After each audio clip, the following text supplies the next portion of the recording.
Assalamualaikum warahmatullahi wabarakatuh. Kami dari kelompok 1 ingin mempresentasikan hasil diskusi kami yang berjudul distribusi frekuensi. Sebelumnya saya akan memperkenalkan diri dan memperkenalkan anggota kelompok saya. Yang pertama ada saya sendiri, yaitu Marsha Irfan Kurniawan, NIM 2020350003. Yang kedua ada Sadana Auradiva, NIM 20203513. Yang ketiga ada Vandila Aprilia Rahmawati, NIM 20203519. Langsung saja saya akan membahas tentang distribusi frekuensi. Definisi distribusi frekuensi: pengelompokan data ke dalam beberapa kelompok atau kelas, dan kemudian dihitung banyaknya data yang masuk ke dalam tiap kelas.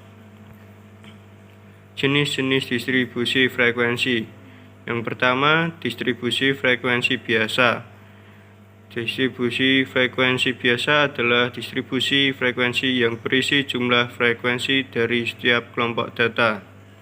Yang kedua, distribusi frekuensi relatif. Distribusi frekuensi relatif adalah ringkasan dalam bentuk tabel dari sekelompok data yang menunjukkan frekuensi relatif bagi setiap kelas. Distribusi frekuensi kumulatif. Distribusi frekuensi kumulatif adalah ringkasan dalam bentuk tabel dari sekelompok data yang menunjukkan frekuensi kumulatif bagi setiap kelas. Setelah ini akan dilanjutkan oleh Sadana Auradiva. Kepada Sadana Auradiva dipersilahkan. Oke, selanjutnya kita akan mempelajari tentang penyajian distribusi frekuensi. Dalam penyajian distribusi frekuensi akan dibagi menjadi 4 penyajian. Yang pertama yaitu histogram. Histogram adalah jenis grafik batangan yang khusus untuk menyajikan data yang merupakan tabel distribusi frekuensi. Selanjutnya, poligon. Poligon adalah grafik garis yang diperoleh dengan menghubungkan titik tengah dari setiap batangan pada histogram. Adapun contohnya seperti yang kami tampilkan.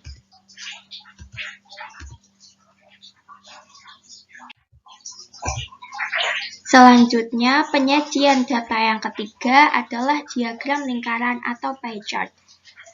Diagram lingkaran ialah diagram yang berbentuk lingkaran yang dibagi menjadi beberapa bagian.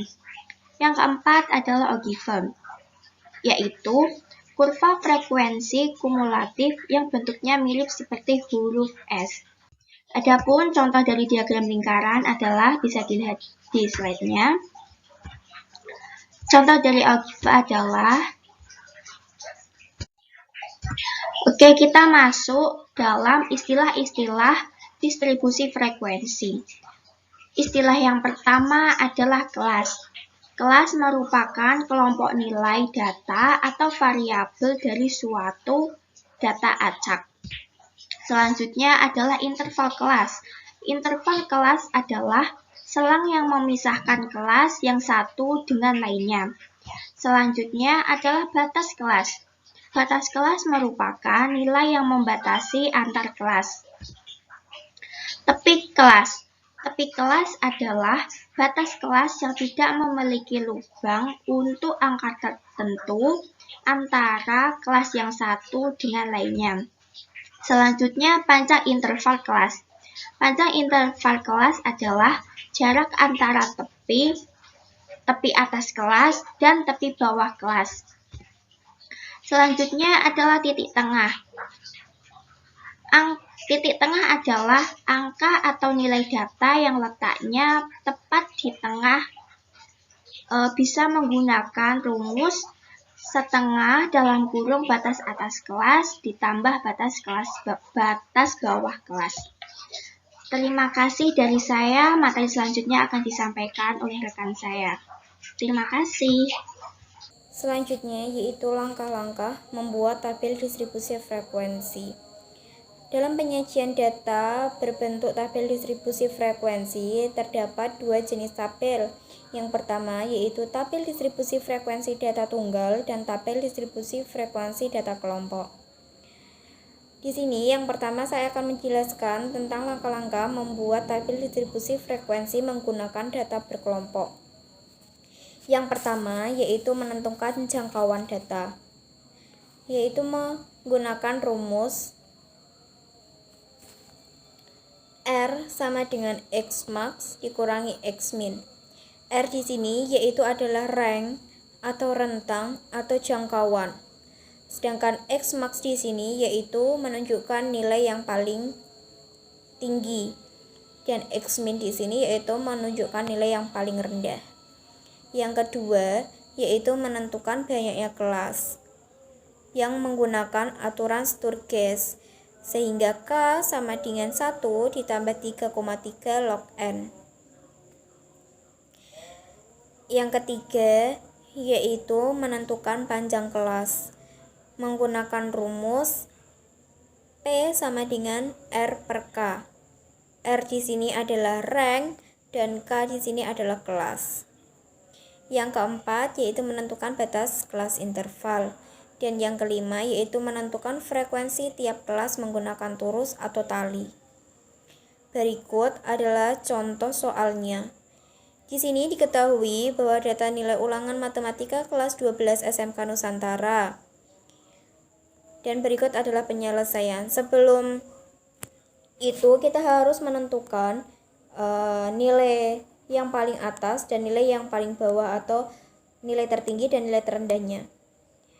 Di sini kita bisa lihat dalam data nilai ulangan matematika kelas 12 SMK Nusantara bahwa nilai yang paling tertinggi yaitu adalah 90 dan nilai yang terendahnya yaitu adalah 50. Jadi kita dapat menentukan rank atau jangkauannya, yaitu X max-nya 90 dan dikurangi X min-nya yaitu 50. Ketemu hasilnya yaitu 40. Yang kedua, menentukan banyaknya kelas. Diketahui di sini dalam data nilai ulangan matematika kelas 12 SMK Nusantara bahwa N-nya adalah 40 atau jumlahnya adalah 40. Jadi log N di sini diganti log 40. Dan log 40 sendiri yaitu ketemu hasilnya 1,602. Dan kalau dihitung ketemu hasilnya 6,2866 dan dibulatkan menjadi 7. Selanjutnya yaitu menentukan panjang interval kelas. Menggunakan rumus P sama dengan C per K. Telah diketahui jangkauannya adalah 40. Dan kelasnya adalah 7. Jadi dijumlah atau dibagi ketemu hasilnya 5,714 sama dengan adalah dibulatkan menjadi 6. Berikut adalah tabel distribusi frekuensi data kelompok. Jika kalian juga menentukan batas kelasnya atau batas intervalnya dengan titik tengahnya, yaitu bisa digambarkan tabel distribusi frekuensi data kelompoknya yaitu sebagai berikut.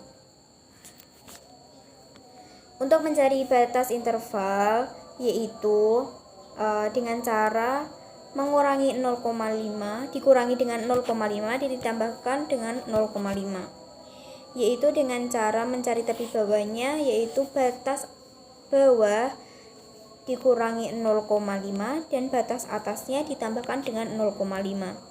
Di sini yang pertama diketahui batas bawahnya adalah 50. Jadi 50 dikurangi 0,5 hasilnya ketemu 49,5.